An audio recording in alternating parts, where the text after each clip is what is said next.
liberalism actually begins not just with Thomas Hobbes, actually, but with a guy named Hugo Grotius. Now, Grotius is someone who is not as well known. Students of maybe political theory might be familiar with Grotius. Students of theology might be familiar with him in terms of his theology. He was a remonstrant. He was an Arminian theologian. And Arminian theologians are those who rebelled against the reigning Calvinism. But Grotius here, we're not talking about him just in terms of his theology or really his theology at all, though these two things are connected, but we're talking about his political theory. And so in 1625, 7 years into the 30 Years' War, so there's been a number of years of bloody religious conflict at this point. Of course, everybody's raising the question of, like, how do we resolve this? Like, how do we stop this? Can we just live like this forever? And so he writes this book called The Laws of War and Peace to try to resolve these issues. And in this book, Grotius attempts to use a Cartesian method of inquiry. And I have 2 programs on Descartes in this series if you want to watch or listen to those to get an idea of Descartes' method. But essentially, the Cartesian method says that you strip away all of your assumptions about what you believe to be true, and then try to reason by first finding some kind of indisputable principle.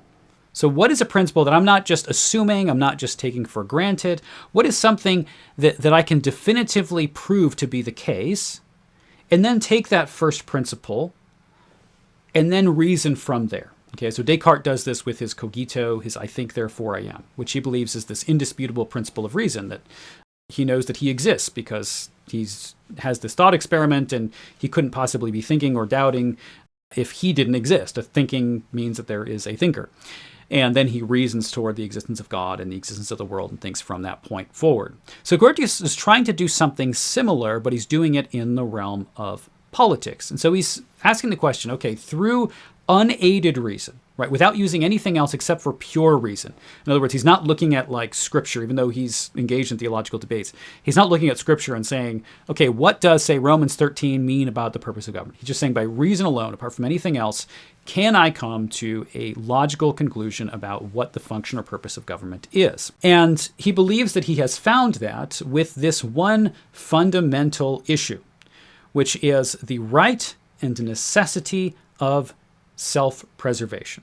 And essentially he says, look, we've got all of these conflicting views of what the government should do, what the state should be, what laws should be, what theological commitments we should adhere to, and which ones we should reject.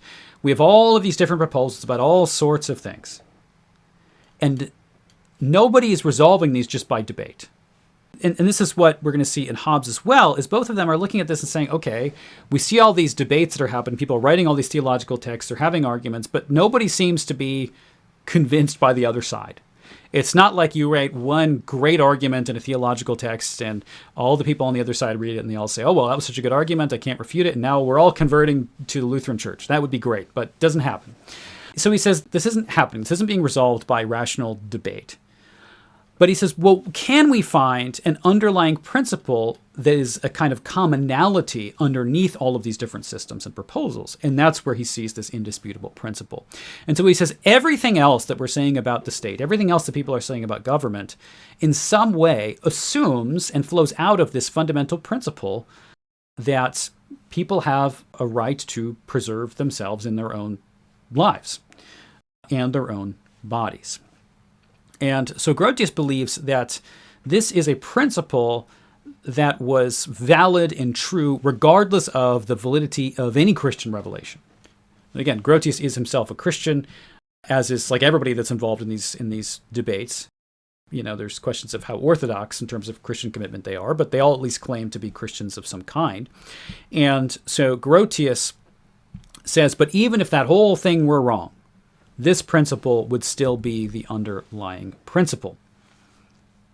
Well, then we get to this question of rights, because this preservation is couched under the category of rights. It's this idea that human people actually have a right to preserve themselves, a right to protect themselves, and to live their own life without interference in terms of bodily harm, not interference in any sense. This idea of rights really takes some time to develop. We don't have a liberal conception of rights as we think of it until we get to John Locke, though it starts to slowly develop, beginning with Grotius here. Grotius, in developing his idea of rights, rejects some older perspectives on the nature of the state and views of how it is that we discover the purpose of the state or the function of the state. He rejects the Aristotelian perspective based on teleology. Teleology meaning the end or the meaning or the purpose of something. Telos is the end or purpose. So a perspective based on teleology starts with the question of, okay, what exactly is the state for?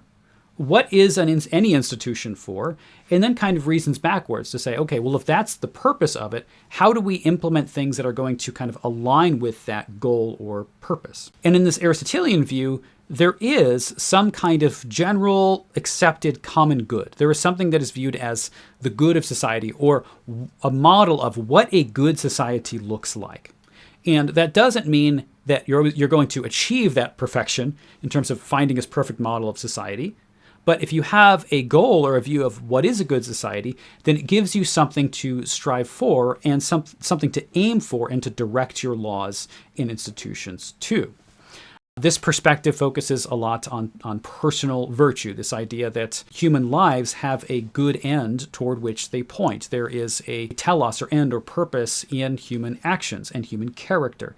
And so as part of citizens of this common realm, which has a common goal or good, individual citizens also have this good that is an individual good, which relates to that common good, but on a personal level, which we call virtue.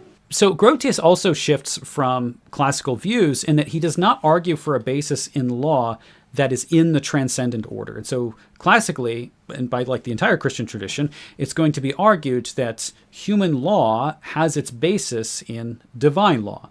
And so there is something that is eternal that human law is supposed to reflect.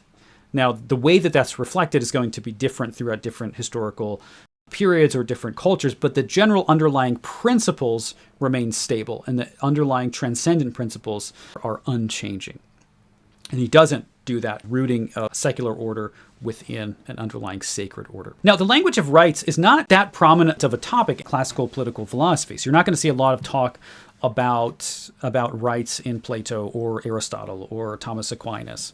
And you are going to see the language used some, and people certainly talk about things like liberty or freedom as an element of the social order, but it's not couched in quite the same way. So older views tend to use the language of rights to talk about having a right to something, rather than a human being having just a bunch of inherent rights. So instead, it's you have a right to a certain thing, right? You have a right to your own wife.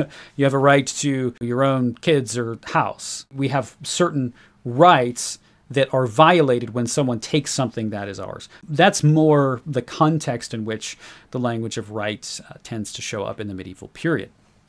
There certainly is not a classical tradition of grounding the entire political order, the entire legal order, on some abstraction that is called rights. This is really a novelty, this idea that the securing of rights is the purpose or goal of government. Now, for Grotius, he doesn't have a wide range of rights. He's really only talking about one, which is the right of self-preservation. That is really the sole goal or the sole purpose, principle that drives the state or the legal order. Grotius believed that the view that he provides for here would be able to put an end to the 30 Years' War and these other religious conflicts, and would also provide an answer to the skeptics.